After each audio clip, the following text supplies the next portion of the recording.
Hello, good evening guys. So तुमच्या एक दोन परीक्षा झाल्या असतील, दोन तीन पेपर झाले असतील 12th आणि आता मॅथ्सचा पेपर आहे 21 तारखेला. मॅथ्स वन मध्ये जे ऍप्लिकेशन्स ऑफ शेवटचा जो टॉपिक आहे 8वा इंटिग्रेशनचा ऍप्लिकेशन, त्याच्यामधला एक शुअर शॉर्ट प्रॉब्लेम जो आहे तो आज आपण इथं बघणार आहे. ठीक आहे, तर एक पहिलं उदाहरण घेऊया. एक्सरसाइज 8.6 शुअर शॉर्ट 4 मार्काला हा नेहमी येतोय बऱ्यापैकी 99% चान्स. सो पहिला प्रॉब्लेम आहे एक्सरसाइज 8.6 मधला तो, आणि दुसरा प्रॉब्लेम आपण बघूया म्हणजे तुम्हाला बऱ्यापैकी सवय होऊन जाते. So in a certain culture of bacteria the rate of increase is proportional to number present. म्हणजे एका कल्चरमध्ये, एका बॅक्टेरियाच्या स्पेसीमध्ये जो रेट ऑफ इन्क्रीज आहे नंबरचा, पॉप्युलेशनचा, बॅक्टेरियाच्या पॉप्युलेशनचा, तो डिपेंड करतो की आत्ता पॉप्युलेशन किती आहे आणि त्याच्यावर तो म्हणजे त्याच्यावर इन्क्रीज होतोय. It is found that if it is found that the number doubles in 4 hours, find the number of times the bacteria are increased in 12 hours. म्हणजे त्यांनी सांगितलं, हे जर कळलं आपल्याला की नंबर, जो पण नंबर आहे तो जर 4 तासांनी डबल होतोय, तर तुम्ही सांगा की 12 तासांनी किती पट होईल किंवा किती पॉप्युलेशन होईल. तर इथं आपण जे गिवन आहे ते लिहून घ्यायचं. गिवन पहिला तर सपोज लेट अस से की x म्हणजेच पॉप्युलेशन इज इक्वल टू, आपल्याला माहित नाही सध्या किती आहे. ठीक आहे, त्यामुळे आपण त्याला म्हणूया की सध्या n आहे, नंबर ऑफ पॉप्युलेशन सध्या ऍट टाइम 0. सध्या म्हणजे काय, 0 time. As of now immediate म्हणजे 0 टाइम 0. ठीक आहे, ती एवढी आहे. त्यानंतर त्यांनी सांगितले की दर 4 तासांनी ती डबल होते, म्हणजे x तुमचा पॉप्युलेशन बिकम्स 2n, डबल होते n च्या. ठीक आहे, दर 4 तासांनी, जेव्हा t 4 तास असतो 4 आवर्स. ओके, हे दुसरं गिवन आहे. आणि त्यांनी आपल्याला सांगितले की तुम्ही फाइंड आउट करा की x, ठीक आहे, किती असेल जर तुमचा टाइम जो आहे तो 12 तास धरला तर हे विचारलंय आपल्याला, बरोबर. तर मग ही पहिल्यांदा ही माहिती सगळी लिहून घ्यायची आहे. ओके, तर आता इथं लक्षात घ्या, पॉप्युलेशन किंवा x जे आहे हे डिपेंड करते टाइमवर, राईट. त्यामुळं आपण काय म्हणू शकतोय की dx by dt is proportional with x. म्हणजे पॉप्युलेशन जी आहे ती dx बाय dt च्या प्रपोर्शन मध्ये आहे. म्हणजे त्याचा अर्थ काय झाला, dx बाय dt या आता प्रपोर्शन मध्ये मी एक कॉन्स्टंट टाकला तर तो काय होणार आहे, k इंटू x. म्हणजे इक्वेशन या साईडचं सेम होणार आहे कॉन्स्टंट टाकल्यामुळे, राईट. आता मी काय केलं, x या साईडला घ्यायचा, ठीक आहे, आणि dt त्या साईडला घ्यायचा. तर बघा, dx बाय x x या साईडला आणि dt त्या साईडला, म्हणजे k dt, dx by x is equal to k dt. आता या पूर्ण इक्वेशनला मी काय केलं, इंटिग्रेशन टाकलं. कारण रेट ऑफ चेंज होऊन ते आलं, तर मला बघायचं की चेंज व्हायच्या आधी काय होतं. ठीक आहे, म्हणजे अँटी डेरिव्हेटिव्ह पाहिजे, म्हणजे इंटिग्रल करायला पाहिजे. मग मी इथं काय केलं, इंटिग्रल घातलं की dx by x is equal to integral of k dt. therefore कशाचा, 1/x चा dx चा इंटिग्रेशन काय, log x, तुम्हाला आठवत असेल, इज इक्वल टू, इथं k आहे, कॉन्स्टंट आहे, म्हणजे त्याचा इंटिग्रल काय, kt, बरोबर, कारण dt आहे पुढे, kt प्लस एक कॉन्स्टंट c. ओके, तर इथपर्यंत आपण आलो. आता तुमचे जे या प्रकारचे इक्वेशन्स आहेत ना, हे जे 8.6 मधले जे नेहमी येतोय म्हटले, एक तर तुम्ही या इक्वेशन सॉल्व्ह करू शकताय. ओके, किंवा ह्यालाच मी दुसऱ्या प्रकारे लिहून घेतलं की लॉग x, इथं बेस कुठला आहे तुमचा, नॅचरल ई आहे, बरोबर, नॅचरल ई बेस आहे, काहीच बेस नाही म्हणजे ई बेस आहे. तर ई रेस टू हे पूर्ण K T plus C is equal to X, असा दुसरा अर्थ आहे, बरोबर. E raise to K T plus C असा दुसरा अर्थ आहे, राईट. सो याला मी स्प्लिट केलं, कारण पॉवर ऍडिशन कधी होते, जेव्हा e raise to K t into E raise to c असलं तर ऍडिशन होणार या दोघांची, हे कॉमन ठेवून.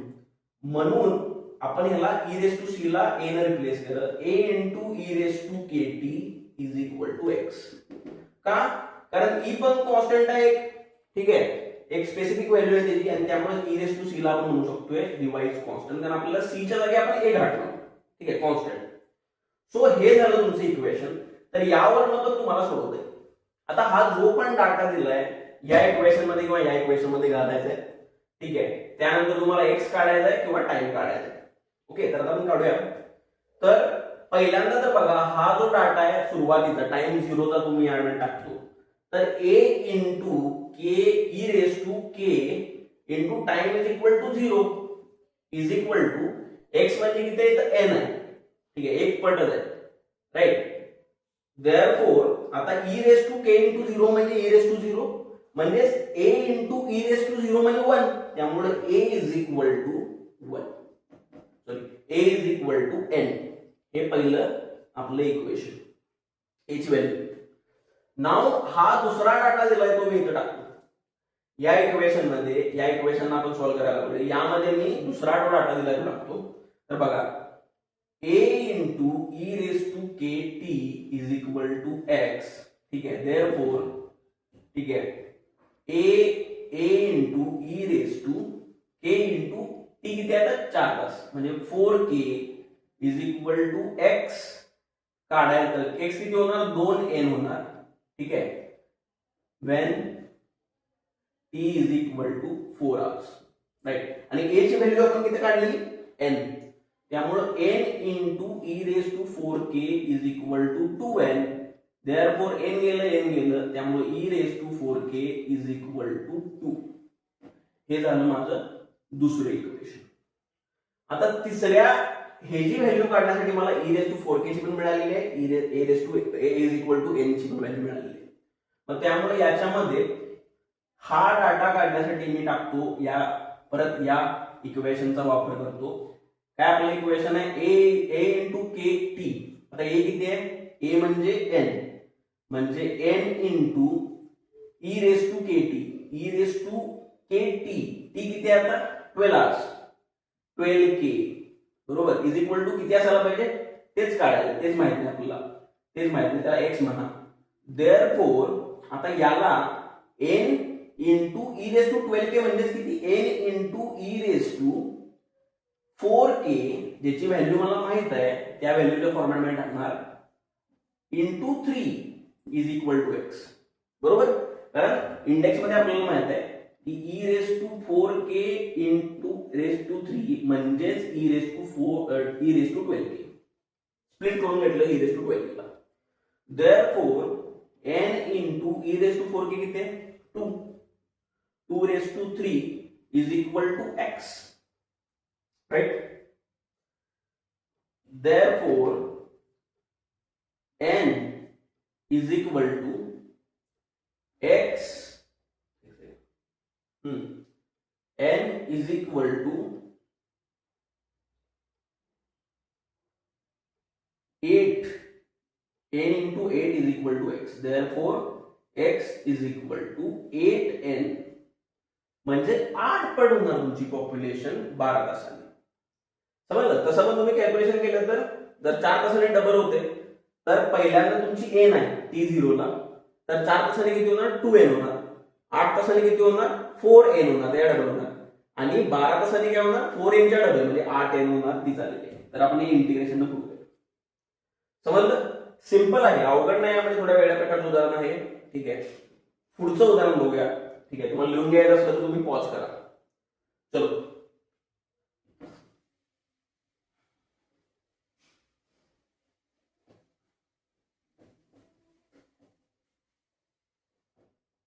आता बघा 8.6 मधलं दुसरं उदाहरण, example. If the population of a town increases at a rate proportional to the population at that time. म्हणजे सेम की पॉप्युलेशन आहे टाउनचं आहे का, ते वाढते कुठल्या प्रपोर्शन मध्ये, आता सध्या जे पॉप्युलेशन आहे T0 ला त्याच्या बेसिसवर ते पुढचा चेंज येणार. If the population increases from 40,000 to 60,000 in 40 years. If the population increases from 40,000 to 60,000 in 40 years, what will be the population in another 20 years? Okay, and then he given पण दिले square root of 3/2 is equal to 1.2247. तर मी details लिहितो इथं. काय दिलंय आपल्याला, ही population आहे गावाची, ज्याला आपण म्हटले x, तुम्ही p म्हणा x म्हणा सेम, ठीक आहे, इज इक्वल टू n, ठीक आहे, at t is equal to 0, ठीक आहे. हे तर नेहमीच असते, कारण का पॉप्युलेशन इन्क्रीज डिपेंड करते की सध्या पॉप्युलेशन काय आहे. म्हणजे टी 0 असताना एन किती आहे त्याच्यावर पुढचं डिपेंड करणार आहे. आणि एक्स इज इक्वल टू किती म्हटले त्यांनी, if the population increases from 40,000 to 60,000 in 40 years. ठीक आहे, म्हणजे सॉरी हे x is equal to n आहे ना, म्हणजे 40,000 टाका 40. ठीक आहे, 40,000 when t is equal to 0. म्हणजे आता सध्या 40,000 आहे, तर it increases to 60,000 in 40 years. 60,000 होते when t is equal to 40 years. ठीक आहे, 40 वर्षात डिफरन्स आहे. What will be the population in another 20 years. तर त्यांचं काय म्हणणं आहे, मग त्यामुळे तुम्ही काय करा, फाइंड आउट करा पॉप्युलेशन किती असेल इन अनदर 20, म्हणजे 40 प्लस 20 म्हणजे 60 इयर्स मध्ये. ठीक आहे, सॉल्व करायचं आहे. गिवन दिलेला आहे √3/2 इज इक्वल टू 1.2247. हे गिवन. ओके, आता सॉल्व करूया. बघा, सो तुम्हाला सेम मगाशी काय केलेलं आपण की बाबा पॉप्युलेशन जे आहे it will be dx/dt will be equal to constant into x. जी तुमची पॉप्युलेशन आहे ती या प्रपोर्शन मध्ये वाढते. ठीक आहे, सो दोघांचा मी काय केलं, dt तिकडे घेतला. ओके, dx/x इकडे घेतला, dt तिकडे घेतला, k dt. देयरफॉर दोघांचा इंटिग्रल काढला मी. dx/x is equal to k dt चा integral. Therefore log x is equal to kt plus एक कॉन्स्टंट c. देयरफॉर आता इथं तुम्ही या इक्वेशन मध्ये सॉल्व करू शकताय किंवा पुढच्या e रेस टू, कारण बेस हा e आहे, kt plus c is equal to x. हे समजलं ना तुम्हाला असं काय, तर मी तुम्हाला इथे थोडंसं सांगतो, बऱ्याच जणांना लॉगरिथम माहित नसेल की 2⁵ इज इक्वल टू 8. लॉगरिथम मध्ये कसं लिहिणार आला, therefore log 8 to the base of 2 is equal to ही पॉवर 3. त्या हिशोबाने आपण हे लिहिलं. समजलं? ओके, तर हे झालं. ओके, चलो आता e⁻kt plus c is equal to x. Therefore a into e⁻kt is equal to x. का मी e⁻c ला म्हटला कॉन्स्टंट. का असं म्हणता येते, कारण c हा कॉन्स्टंट आहे, एक ऍब्सोल्यूट फिगर आहे, मला माहित नाही.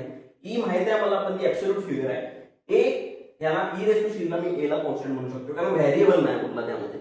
ओके, देयरफॉर आता पहिल्यांदा काय करायचं, जो डाटा दिलाय तो या इक्वेशन मध्ये टाकायचा आहे, कारण हे इक्वेशन मधून आपण सॉल्व करणार आहे. तर a into e⁻k into time किती आहे सध्या 0 is equal to x. Therefore हे 0 हे 1 होणार, त्यामुळे a is equal to x. किती येतोय, टाइम 0 ला तुमची पॉप्युलेशन किती आहे 40,000. तर तुमचं एक पहिला.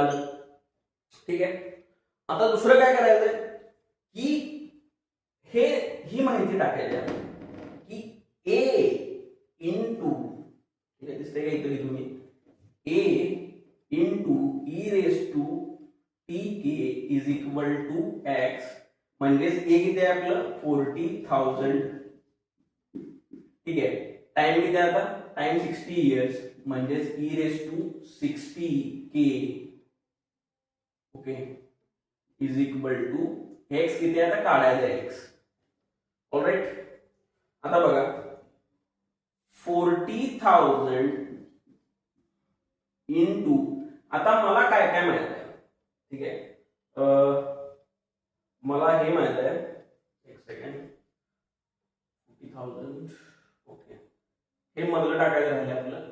ठीक आहे, 40,000 इंटू e⁻40 इयर्स हा पहिल्यांदा, कारण आपण डायरेक्ट 60 इयर्स कडे गेलो, 40 इयर्स घेतलं नाही. 40k time 40 years into k is equal to x. किती येणार इथं 60,000. ओके, देयरफॉर 40,000 त्या साइडला गेलं. ठीक आहे, म्हणून e⁻40k इज इक्वल टू येणार 60,000 बाय 40,000 म्हणजेच 1.5 हा आपला दुसरा पॉइंट. पहिला पॉइंट इथे झाला a is equal to 40,000, e raise to 40k is equal to 1.5 दुसरा पॉइंट, दुसरी इक्वेशन. नाव तिसरं आता हे काढायचं आपल्याला या इक्वेशन मध्ये टाकून की a म्हणजे किती आहे 40,000 into e raise to t time किती आहे 60 years into k is equal to x काढायचं आहे. आता मला काय माहित आहे, हे जे माहित आहे ते लिहिलं मी e रेज टू 60k मला माहित नाही, पण मला e रेज टू 40k माहित आहे, म्हणून मी त्या e रेज टू 40k च्या फॉर्मॅट मध्ये याला कन्वर्ट करतो. कसं 40,000 into e raise to 40k into 1.5 ना, 1.5 म्हणजे किती 3/2 इज इक्वल टू x, बरोबर. therefore 40,000 into e raise to 40k म्हणजे किती, हे तुमचं आलं 1.5, ठीक आहे, आणि 1.5 raise to 3/2 is equal to x. आता लक्षात घ्या 1.5 म्हणजे जे गिवन आहे, गिवन कडे पण नजर ठेवायची, √3/2. therefore 40,000 into 3/2 raise to 3/2 is equal to x. Okay, हे झालं. आता मी इथं सोडवतो, जागा संपलेली आहे बघा. 40,000 इंटू 3/2 चा रेज टू 3/2 म्हणजे किती 3/2 इंटू √3/2, कारण 3/2 रेज टू 1 हा घेतला इंटू 3/2 रेज टू 1/2 म्हणजे √3/2 is equal to x. therefore x is equal to 40,000 into 3/2 म्हणजे 60,000 इंटू √3/2 म्हणजे 1.2247. मग ह्याला तुम्ही मल्टिप्लाय केल्यावर तुमचं उत्तर येईल. कॅल्क्युलेट करून बघा तुम्ही, सिंपल आहे. इट विल बी 73,482. त्यामुळे तुमची पॉप्युलेशन 60 वर्षांनी किती असणार, 60 वर्षांनी किती असणार आहे 73,482. सो अशा प्रकारे आपण सोडवायला ही उदाहरणं. टाइम डिकेचं उदाहरण असल्यावर फक्त काय येते, जो तुमचा मॅटर आहे, ठीक आहे, जो टाइम डिकेमुळे कमी येतोय, ठीक आहे, जो रेडिओ ऍक्टिव्ह मॅटर आहे, तर त्याच्यामध्ये हे जे रिलेशन आहे ना dx/dt, x तुमचा मॅटर आहे, t म्हणजे टाइम आहे, इज इक्वल टू kx, ते निगेटिव्ह येणार, कारण टाइम नुसार तुमचं काय होते कमी होत जातोय, मॅटर मास कमी होत जातोय. ठीक आहे, एवढाच त्यामध्ये चेंज आहे, बाकी सगळं सेम. ओके, आय होप तुम्हाला व्हिडिओ आवडला असेल. काय डाऊट असला तर कॉमेंट करा, लाईक करा, सबस्क्राईब करा. बेस्ट लक तुम्हाला परीक्षेला. थँक्यू.